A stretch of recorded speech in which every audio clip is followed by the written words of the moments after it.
Welcome, everybody. This is Ava filling in for John. Welcome to Mertech.com's Daily News Update Extra. We are sharing a video snippet that provides no nonsense, common sense, logic, and truth. I am following this channel and given this video a thumbs up. The link to this video is in the description box below.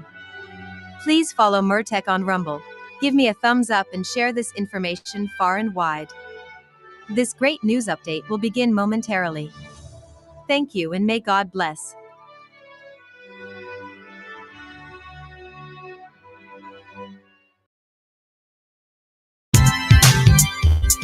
On Thursday, in the Sean Diddy Combs trial, an alleged victim of Combs, going by the pseudonym Mia, taking the stand. The jury is aware of Mia's real identity, though that information remains under seal. Mia worked for Combs as a former assistant and director of development and acquisitions for Revolt Films, describing the work environment as, quote, chaotic. It was toxic. It could be exciting. The highs were really high and the lows were really low. Mia continuing, quote, he's thrown things at me. He's thrown me against the wall. He's thrown me into a pool. He's thrown an ice bucket on my head. Mia testifying to working long hours, going days in a row without sleep, staying up with the assistance of an extended release ADHD medicine, eventually leading to a physical breakdown. The jury looking at a list of Mia's job responsibilities, including always staying within Combs's eyesight while on duty, unless he advised otherwise.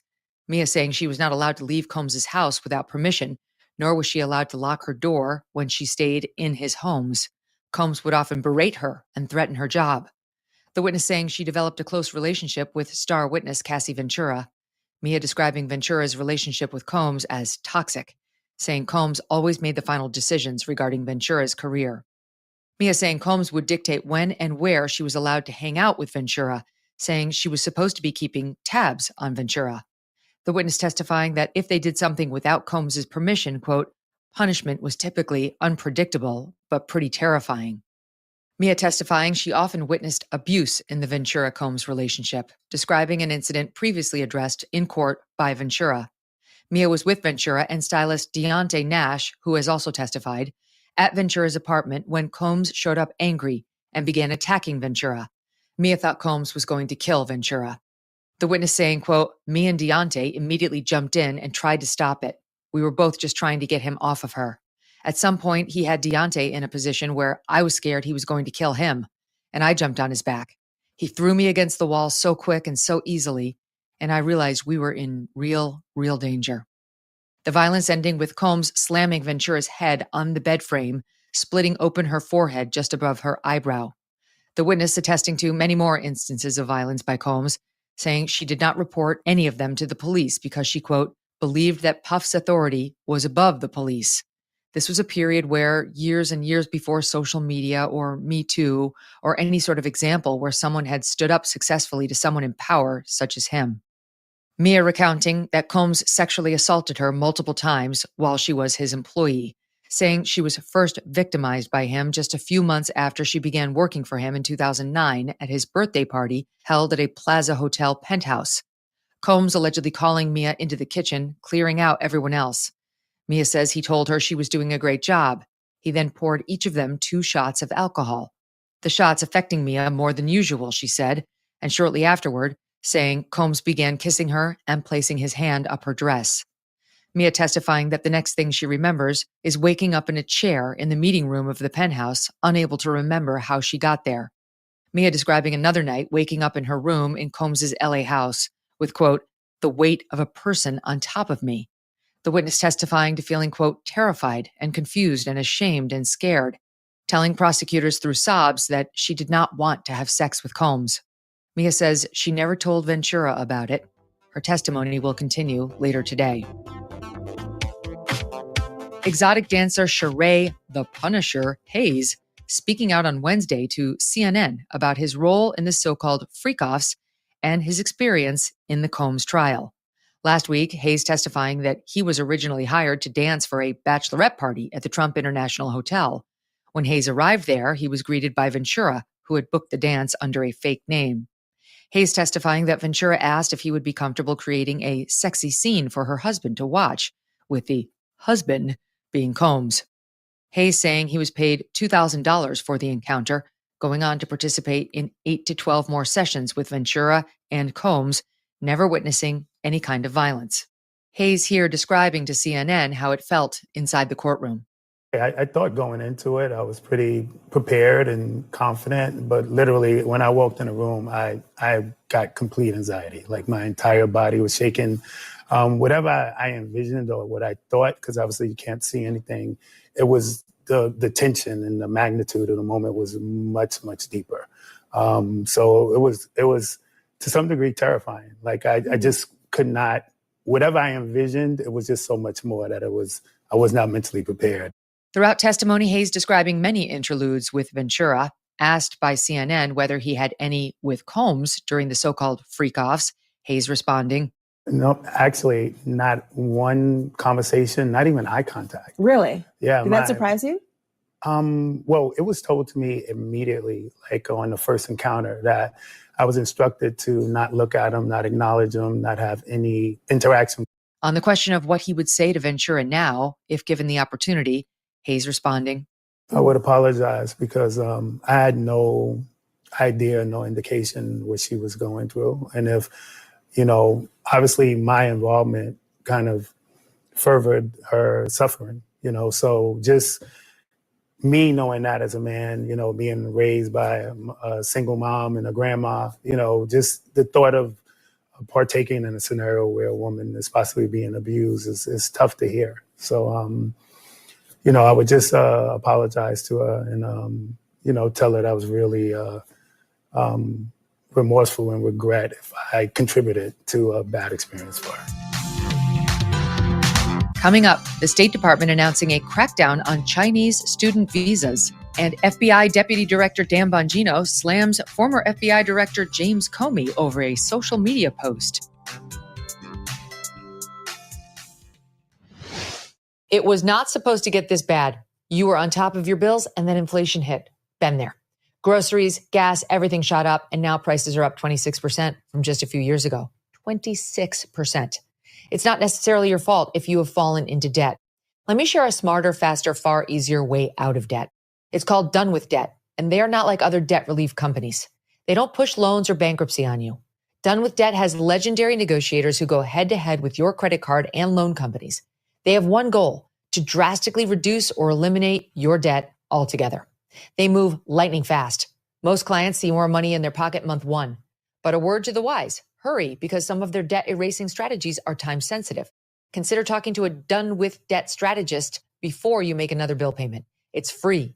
Visit donewithdebt.com. That's donewithdebt.com. Donewithdebt.com. Secretary of State Marco Rubio announcing on Wednesday that the U.S. will begin aggressively revoking visas of Chinese students, including those with connections to the Chinese Communist Party or who are studying in critical fields. Secretary Rubio did not define critical fields. Many CCP party officials send their children to study at American universities, including Chinese President Xi Jinping. His daughter graduating from Harvard in 2014, with few aware of her true identity during her time there, according to the New York Times.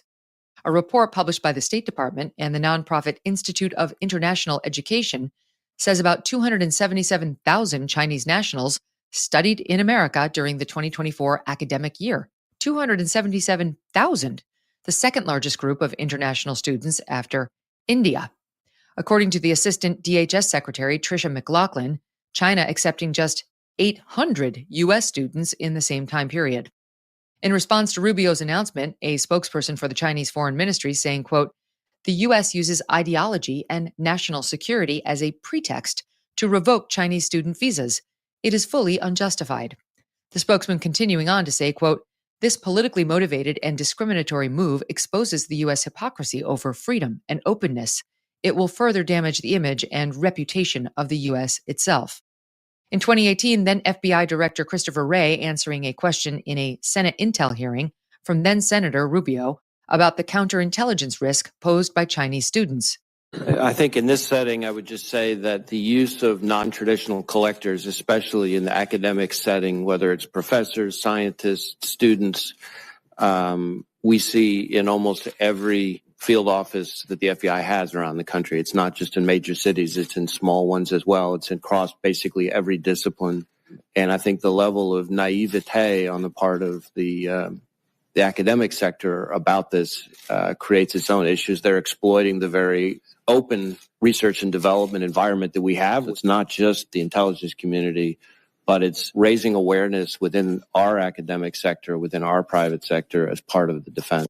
In February, the House Committee on Homeland Security releasing a report outlining more than 60 cases of Chinese Communist Party espionage on U.S. soil from 2021 to 2024, several of the suspects linked to U.S. universities. FBI Director Kash Patel and Deputy Director Dan Bongino in tight-lipped interviews this week on Fox News, revealing some new threads in high-profile investigations, teasing information but offering few details. Earlier this week, Bongino announcing the FBI is ramping up investigations into 3 high-profile cases: the January 6th pipe bomber, the Dobbs leak, and the cocaine found in the White House during President Biden's term. We got a fascinating tip on one of these cases, one of the 3. I don't want to say which one, but I'm pretty confident that we're going to close out one of them, hopefully shortly. The place has taken a reputational hit. There is zero question about it. We had to fix it and rebuild public trust. One of the ways to do it is these cases of significant public interest that matter. You know, we had 2 pipe bombs planted on January 6th, and no one seemed to show any interest in this case. The second we got in, I put a team on it, and I said, I want answers on this. And I'm pretty confident that we're closing in on some suspects. Patel and Bongino last week drawing criticism from many by definitively saying disgraced financier Jeffrey Epstein did kill himself without providing any supporting evidence. Bongino announcing Thursday that new video footage will be made public eventually. There is video. That is something the public does There's video of him killing himself. No, not the actual act, but the entire MCC Bay. There was only one camera. There's video that when you look at the video, and we will release, that's what's taken a while on this. We are working on cleaning it up to make sure you have an enhanced, and we're going to give the original so you don't think there were any shenanigans. You're going to see there's no one there but him.